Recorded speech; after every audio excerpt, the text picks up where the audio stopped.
bem? Espero que todos estejam bem. Vamos para mais um dia de palavra, mais um dia de devocional, no livro de Mateus. Hoje nós estamos no capítulo 2. Vamos fazer uma breve oração para abrir esse momento.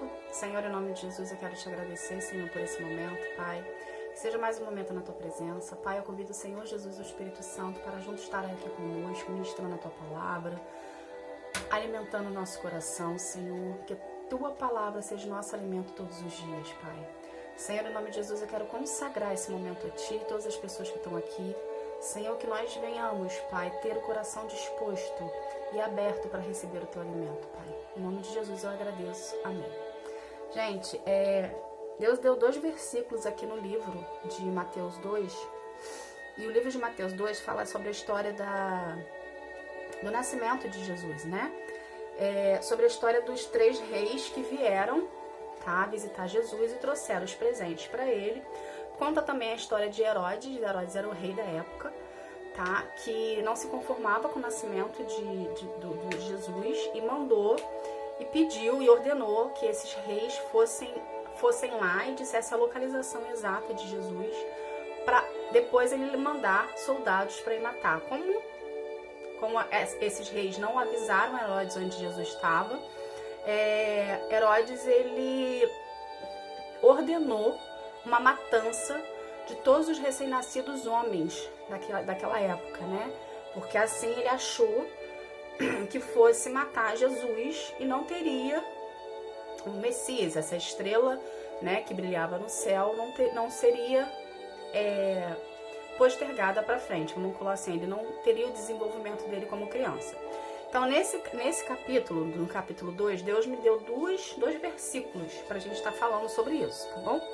O versículo primeiro no versículo 8, que diz assim: Herodes ordenando, né, essa ordem a esses reis. Aí ele falou assim: vão e procurem informações bem cerca sobre o menino, e quando o encontrarem, me avisem para eu ir adorá-lo. Aí no versículo 12 diz assim: aí Deus ordenou os reis, falou assim: e num sonho Deus os avisou que não voltassem para falar com Herodes, por isso voltaram para sua terra por outro caminho. O que a gente aprende nisso aqui? A gente aprende que, por mais que o inimigo, por mais que uma pessoa mal intencionada te dê uma ordem, Deus sempre vai te avisar e vai te livrar antes daquela ordem vir acontecer, tá? Daquele fato vir acontecer. Por quê? Deus conhece a intenção do coração de todos nós. Ele é onisciente, ele é onipresente, ele é onipotente. Qual é a diferença nisso? Qual é a característica dessa onisciência, dessa onipresença, dessa onipotência? Onisciência, ele escuta todos os pensamentos. Onipotente, ele tem total poder. E onipresente é porque ele está em todos os lugares ao mesmo tempo. Ele tem esse poder para isso, ele é Deus, entende? Então, o que acontece? Ele sabe a intenção do nosso coração antes da gente fazer, antes da gente executar, né? Porque o nosso coração na Bíblia, quando ela é citada, o seu coração é enganoso e tal, é o nosso pensamento, é a nossa mente, tá? Porque primeiro a gente pensa para depois a gente verbalizar, para depois ter uma ação, entende? Então, ele sabe a intenção do coração de cada pessoa, tá? Independente ou não, se essa pessoa profere a fé por ele. Ele conhece a sua criação, porque nós somos imagem e semelhança de Deus, ok? Então, o que acontece? Se ele sabe o que você está pensando antes de falar, então ele sabe a intenção do seu coração, né? Ele sabe se a intenção do seu coração é uma intenção boa, vai trazer benefício para alguém, ou uma intenção má, vai trazer malefício para alguém, entende? Então, a pergunta que fica no ar o que você está pensando em fazer para alguém vai trazer benefício para o outro? Sabe? É uma pergunta que Deus está te fazendo. Isso que você está pensando agora em fazer vai trazer benefício para o outro? Por quê? Se for trazer benefício para o outro, ok. Você está abençoando uma vida, tá? Você está acrescentando nessa vida e acrescentando na sua vida.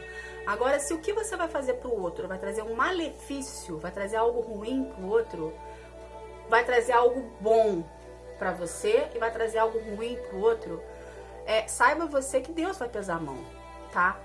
das duas formas. Por quê? Tudo que a gente faz pro outro, a gente recebe, tá? Então, o que acontece? Se você tá fazendo algo bom pro outro, automaticamente você vai receber algo bom também. Mas se você tá fazendo algo ruim pro outro, automaticamente você vai receber algo pior do que você fez pro outro. Entende?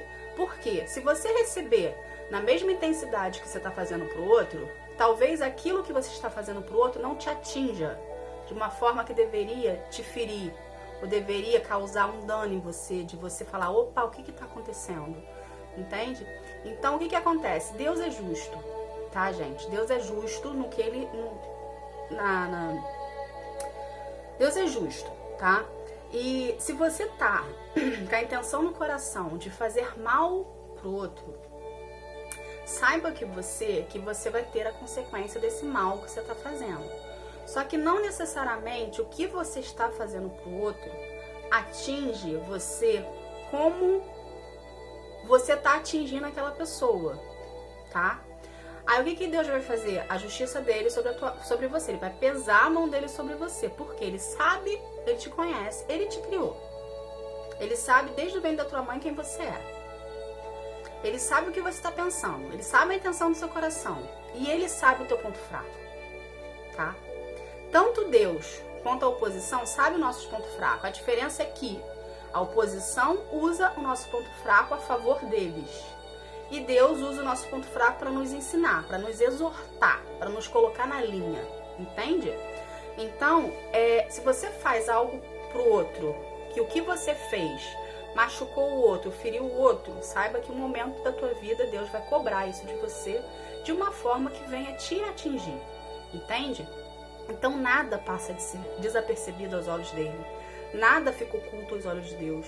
Entende? Então por isso que ele nos ensina a amar o próximo, a sermos gentil, a sermos uma pessoa boa.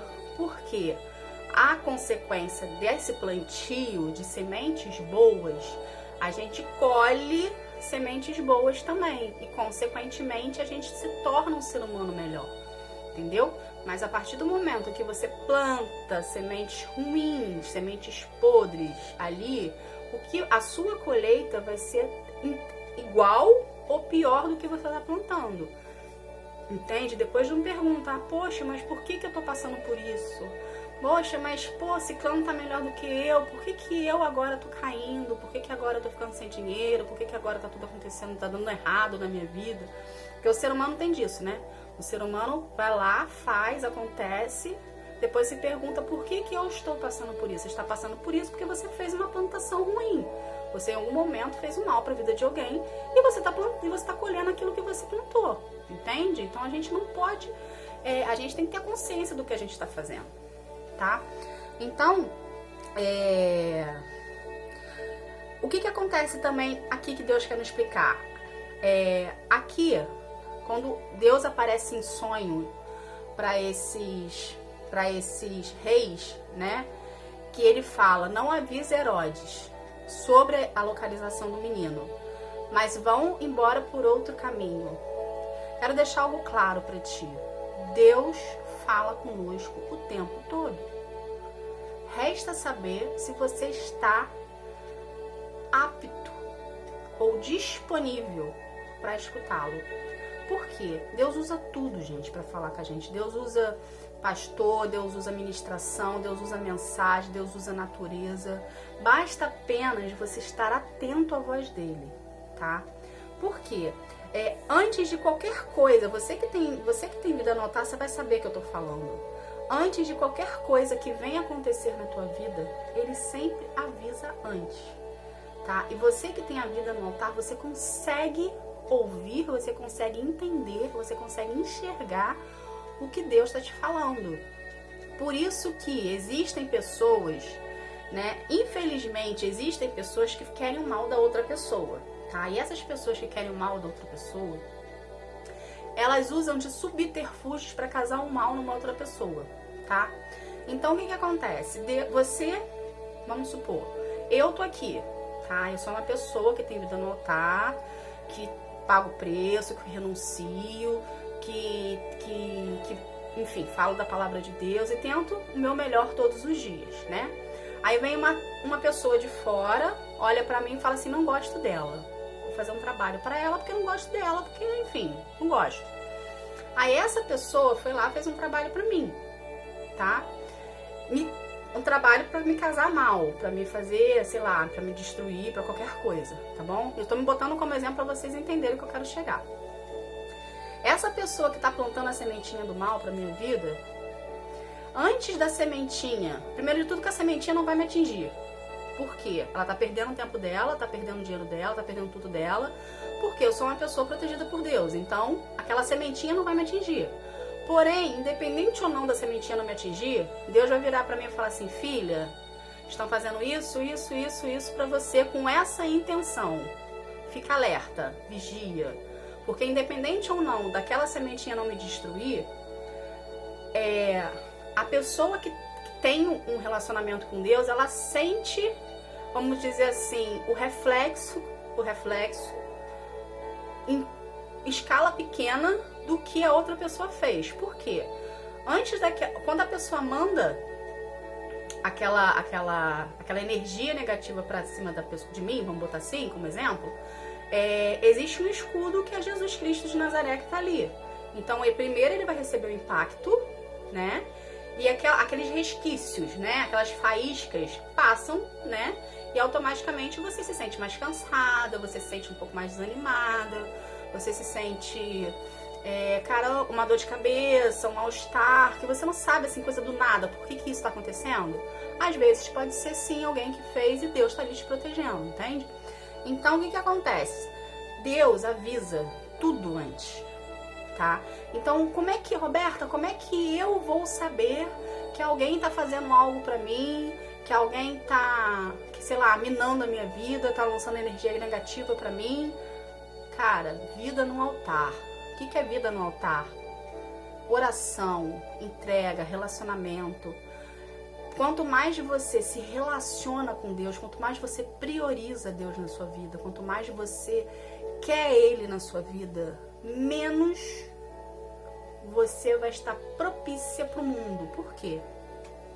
Quando você prioriza Deus, Ele vai priorizar você. Gente, Deus age na reciprocidade. Quanto mais você der de você para Ele, quanto mais você se mostrar para Ele, Pai, eu quero a Tua presença, eu quero que o Senhor faça a diferença na minha vida, eu quero que você seja o centro da minha vida. Quanto mais você se doar para Ele, mais Ele vai ter dele para você. E aquela coisa, quanto mais você se doa, mais você se abre, mais você se dispõe para o reino, Ele vai trabalhar mais na tua vida, tá? E automaticamente Ele vai tirar resquícios ruins teus, traumas, feridas, vai tirar e vai colocar dele, entende? Então, quando a gente começa a fazer esse processo, né? Quando a gente passa pelo processo dele, de permitir dele mexer e a gente deixar ele entrar e a gente permitir e obedecer a voz dele, menos a gente fica, mais suscetível a gente fica à voz dele, a gente consegue entender o que ele fala, tá? E menos aberto a gente fica pro mundo, tá? E como é que é isso?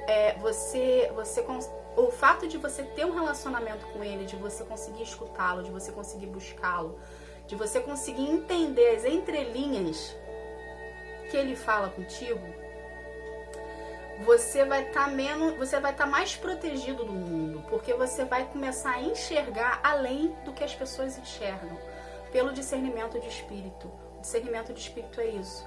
Você enxerga além do que pessoas naturais enxergam. Você consegue entender o que está acontecendo num cenário, numa situação, além do que as pessoas entendem, entende? Então você consegue entender que aquela situação que você está vivendo ali, vivenciando ali, é Deus te mostrando e às vezes te dando um livramento, entende? Dependendo do contexto que você esteja vivendo, às vezes ele pode te dar um livramento assim, ou ele pode te mostrar algo além que ele quer que você saiba. Por isso da importância, gente, de ter um relacionamento com Deus, tá? É muito importante isso, porque você aprende a andar em vigilância, você aprende a não cair em armadilhas, tá? você aprende a crescer espiritualmente e a depender dele, tá? O maior anseio de Deus é que nós venhamos a depender dele, né? Igual criança depende de um pai, as crianças pequenas não dependem dos pais, de um adulto para tudo. É isso que Deus quer com você, comigo. Que a gente aprenda a depender dele, que a gente confie, que a gente se jogue, sabe? Sem pensar se a gente vai cair ou não. Igual aquelas crianças quando estão na piscina e pula, que o pai fala assim, vem que papai tá aqui. Então, é Deus falando com você, vem que papai tá aqui, se joga, se pula, eu tô aqui pra te segurar. É isso que Deus quer de nós, que a gente pule, sem a gente pensar, será que a gente vai cair? Será que a gente vai se afogar? Será que a gente vai se machucar? Se joga nas mãos de Deus, se joga. Não pense no e se, não pense no será que eu vou cair? Será que eu vou me machucar? Não pense nisso, se joga. Apenas chega e fala assim, Senhor, vou pular, me segura, vai pela fé. Se joga nas mãos de Deus, porque Ele tá te esperando, com os braços abertos, arregalados assim. Vem, filho, vem que eu vou te segurar, porque papai tá aqui, tá bom? Gente, que Deus abençoe vocês, tá? Que vocês saibam que você é amado por Deus, você é amado por Jesus, você é amado por Espírito Santo. O Espírito Santo anseia em estar na tua presença. Você, quando aceita Jesus, você passa a ser casa do Espírito Santo. Ele anseia por habitar na tua casa, tá? Então, abre o teu coração, abre a porta, deixa Jesus entrar. Deixa Jesus fazer morada aqui dentro. Se joga, gente. Se joga nos braços de Deus. Se joga nos braços de Jesus. Se joga nos braços do Espírito Santo e permita deles mexerem na sua vida. E ter essa aproximação, essa afinidade entre vocês, esse relacionamento mais aprofundado.